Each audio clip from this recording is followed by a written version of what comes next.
Hey guys, Kyle, the Death Knight of Anime here, bringing you my review for One Piece chapter 945. So, first thing to note about this chapter is that we get a setup where Uriyasui's death and final words has done more than just serve as a rallying call to action, and now with him having claimed responsibility for pretty much pretty much the insignia of the Red Scabbards, it's actually given Kinemon's group a very small, it's slight, but a very small window of opportunity in order to invade the lair of Kaido and basically Onigashima. But like I said, it's only a small window because one thing I kind of learned from reading this chapter a couple times is that yes, with what Yasui did, it gave Kinemon's group a win. It gave Kinemon and the samurai a window of opportunity. But on the flip side is that it's also turned into an even bigger race against the clock, with an even bigger race against the clock, because as we also see in this chapter, Orochi has grown extremely desperate in order to squash any kind of form of in order to squash any kind of uprising and rebellion, but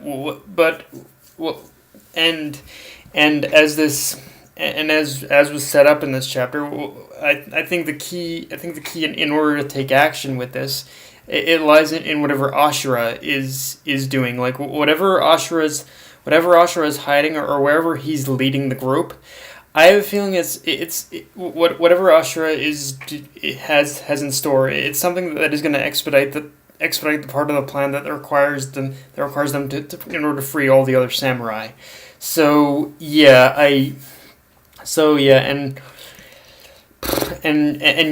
just and with pretty much everything in utter chaos, but also like I said, they definitely need to act fast. Although I will say one thing I think that is going to give them a slight advantage too is that even though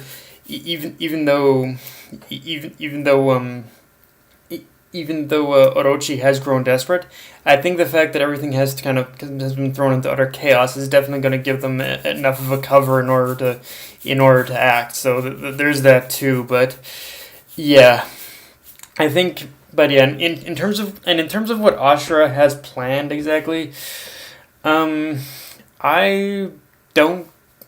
don't really know. I think what Ashura is doing is he's leading them to it's pretty much like a secret tunnel or something in order to lead them into pretty much into the into the main square of Wano in order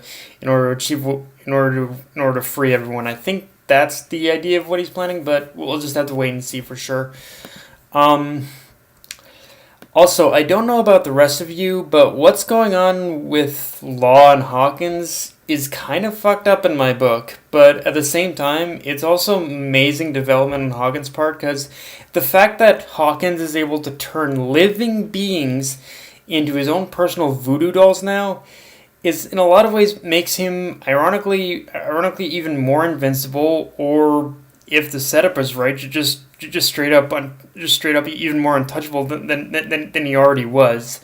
Like with this setup of what Hawkins can do now, it's ironic. It's like pretty much no one can pretty much touch him. If they do, then pretty much they'll be killing someone that they really care about, as set up with the fact that Hawkins has turned like Law's crew into his own personal dolls, or voodoo dolls, pretty much. Like any damage inflicted on him, it's inflicted on his crew, and it's actually kind of a bit of a reverse on the voodoo doll thing. Like any damage is inflicted on him, it's inflicted on Law's crew. So yeah, it's like that in itself is kind of I don't want to say it's broken, but it's pretty damn. It's getting close. It's a little close to definitely OP level. Like I know that Hawkins. I know the key thing with Hawkins' powers that he ends up getting hurt in the process with this particular technique, but at the same time, it's like if the setup is right, I don't think anyone would pretty much even have the guts in order to attack him, unless it was a Kainu. Okay, let's be straight about that. I don't think a Kainu would have any qualms about about killing any men if about sacrificing any men if it meant capturing Hawkins. Like I think he wouldn't mind, but yeah, like with Hawkins, he's invincible. He's pretty much invincible and untouchable right now. Um, and and much like Law in this situation, I'm having trouble finding the weakness to exploit. I'm finding trouble finding the weakness to exploit in this situation. Although just the fact that Hawkins picked this particular battleground in order to fight Law and took the extra effort in order to prison Beppo in a separate cell tells me that our favorite white bear might have figured out that weakness. And honestly, like and the only thing that does come to mind of what Hawkins' weakness is with this particular technique is that it's much like Law's op fruit in the sense where Hawkins needs to be in a certain range of the people he's affected in order for his power to work, and the more powerful the technique, the closer he needs to be to them in order for the ability to take effect. So, like I said, if that is the case, then Hawkins definitely needs to be close to Law's crew in order for his ability to work. Then the obvious plan in here would definitely be in order to draw Hawkins away. But I don't. It's one of those things where it sounds even though I laid it all out like that, it sounds too simple. I don't want to put all my chips in that basket, but it seems like it's the only weakness of this technique that we've seen from Hawkins that seems like the only plausible thing. Like I said, I don't know if that's the case, but it's the only thing I can think of currently. Yeah, again, it's just something we'll just have to wait and see. But I am putting my cards in that area for sure. Now, it was very brief, but there was a moment where we see a certain section of the demon ninjas or the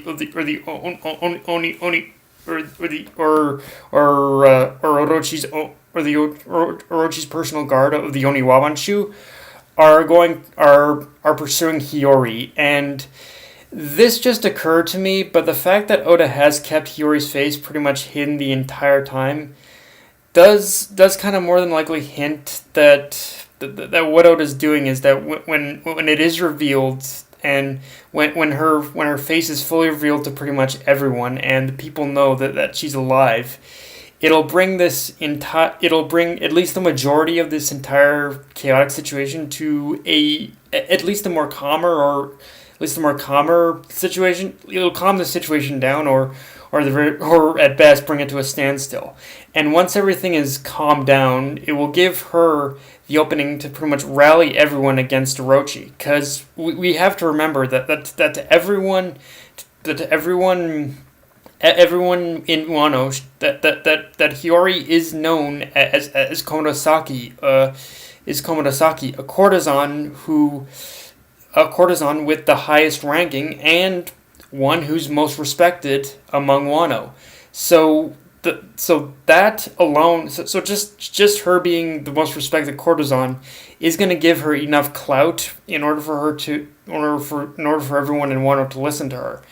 And from there, she'll probably take advantage of the opening that basically Yasui had given her, and play on the waning trust in Orochi that the citizens now have in order to rally everyone against him by revealing, and it'll start at that point by revealing both herself as Hiyori, the crown princess of Wano, as well as what happened in the past. Like I think and the one thing and at the point where Hiyori pretty much reveals herself to everyone, The one thing I absolutely want Oda to take advantage of is what exactly is what ex- is what is again what exactly what exactly is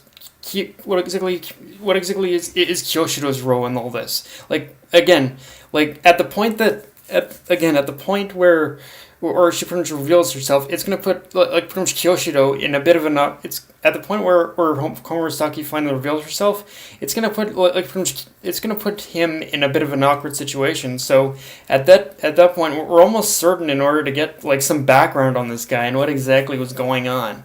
That's so yeah. That's the one thing I think we can kind of expect.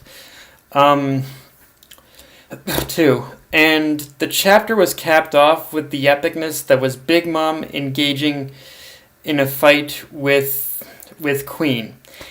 And one thing I found immediately hilarious about this is that while it was epic to see Big Mom clash with Queen, it's also kind of hilarious when you realize that the reason they're fighting to begin with is really just over food. And although at the same time, the scary part of this also comes in because if what Queen said is true about having eaten all the furniture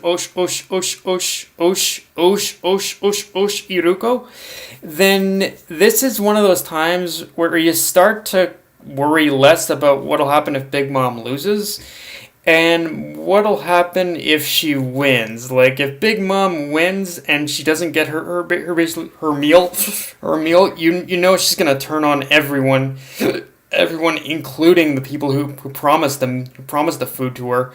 So, and at that point it's gonna be an even bloodier rampage even bloodier rampage than what we're seeing now, and in that scenario, I want to say that we might just get the basically Chopper versus Big Mom fight that the superpowers opening of the anime promised, but we'll just have to wait and see on that. But yeah, guys, that's my review. If you enjoyed the video, like, comment, subscribe. I'm on Twitter, Facebook, and Mr. Crunchyroll. Dead Knight of Anime, signing off. Later, guys.